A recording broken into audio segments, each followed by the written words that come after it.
بسم الله الرحمن الرحيم نحمده ونصلي على رسوله الكريم صلى الله عليه وسلم أعوذ بالله من الشيطان الرجيم بسم الله الرحمن الرحيم والذين إذا أنفقوا لم يسرفوا ولم يقتروا وكان بين ذلك قواما صدق الله العظيم.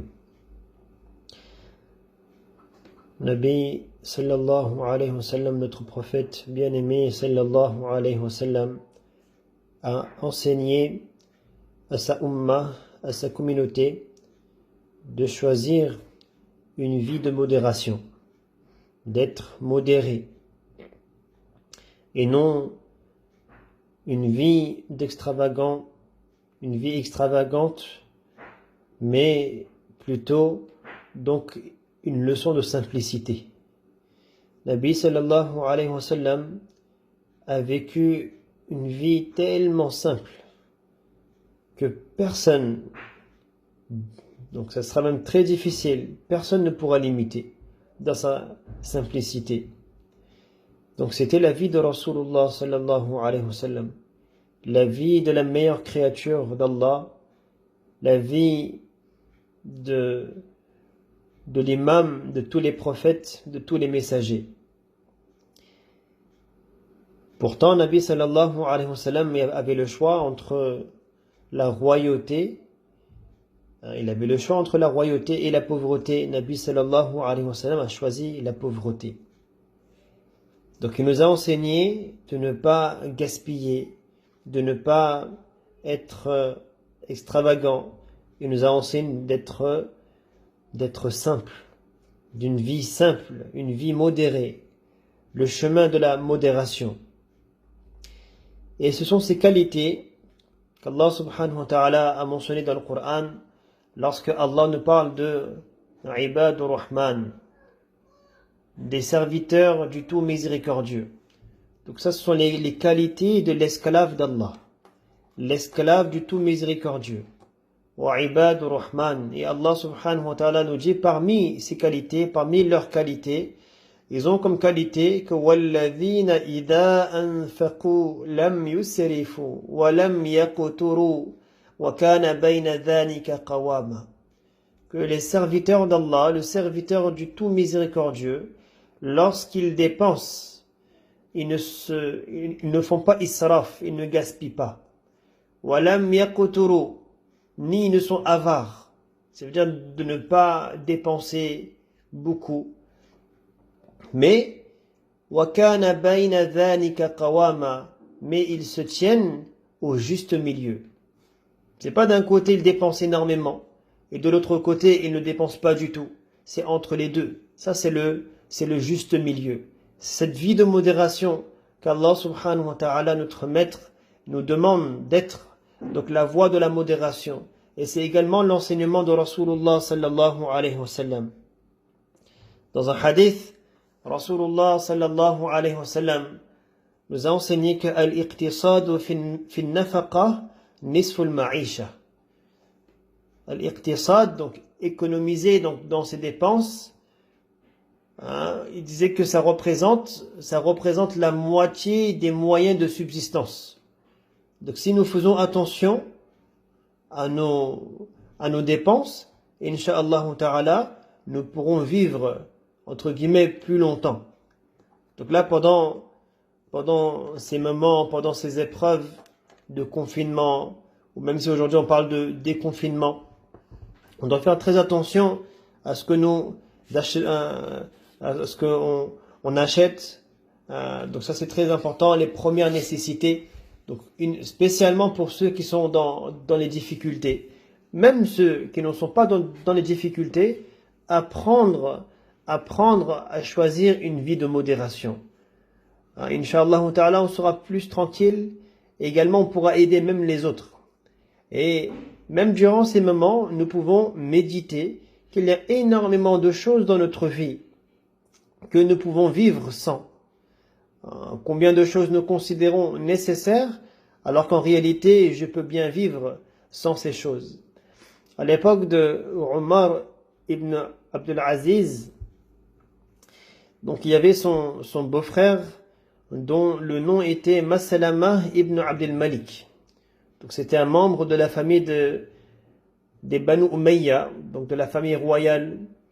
Donc lui, le beau-frère de Omar ibn Abdel Aziz, Masalama, donc il avait une vie de luxe, de confort. Il dépensait par jour 1000 dirhams à lui seul pour la nourriture. 1000 dirhams, c'est 1000 pièces d'argent. C'est énorme. Omar ibn Abdel Aziz, lui qui était un homme pieux, il avait le souci pour son beau-frère. Donc il a réalisé que cette vie de gaspillage, d'extravagant, sera nuisible pour lui, pour sa famille, pour les gens qui étaient autour de lui. Parce que ceux qui sont addicts, ceux qui sont attachés à ce mode de vie, c'est que problème. Parce que de s'en séparer sera très difficile. Après demain, ça peut être une cause de dépression, de problème, d'aller emprunter de l'argent. Omar ibn Abdel Aziz, rahmatullah alayhi, donc décide de le corriger, de le réformer. Et bien sûr avec sagesse. Ça aussi c'est une chose que nous devons apprendre. Nous voyons le mal, il faut premièrement patienter, de demander à Allah subhanahu wa ta'ala d'apprendre comment rectifier le mal. Parfois je veux rectifier le mal, je casse tout. Donc on doit faire très attention. Donc là c'est une leçon pour nous également. Donc là Omar ibn Abdel Aziz rahmatullah alayhi, donc là il voit donc le mal, il va essayer de corriger son beau-frère mais avec sagesse. Donc qu'est-ce qu'il fait? Donc il invite Maslama de venir le voir le lendemain matin, donc pour manger avec lui. Et donc le lendemain matin, Maslama il vient chez lui. Il vient donc le matin. Donc ils étaient assis tous les deux. Jusqu'à une bonne partie de la matinée était finie, terminée. Donc Maslama il commence à avoir faim. Il demande l'autorisation à Omar ibn Abdel Aziz de quitter. Mais Omar ibn Abdel Aziz ne lui a pas donné maintenant l'autorisation de quitter. Donc Omar l'a gardé plus longtemps que prévu. Et là, Maslama il est resté jusqu'à midi. Là, Maslama il voulait quitter. Omar ibn Abdel Aziz dit non. Donc quand Omar ibn Abdel Aziz voit l'impatience de Maslama, il ordonne que le repas, donc qui était préparé, donc qu'on ramène le repas, et c'était un repas simple, un repas avec des lentilles. Et là, Maslama par la faim, affamé, il saute sur le repas. Il mange comme un affamé. Donc après manger, Omar ibn Abdel Aziz ordonne d'autres repas, qu'on ramène d'autres repas.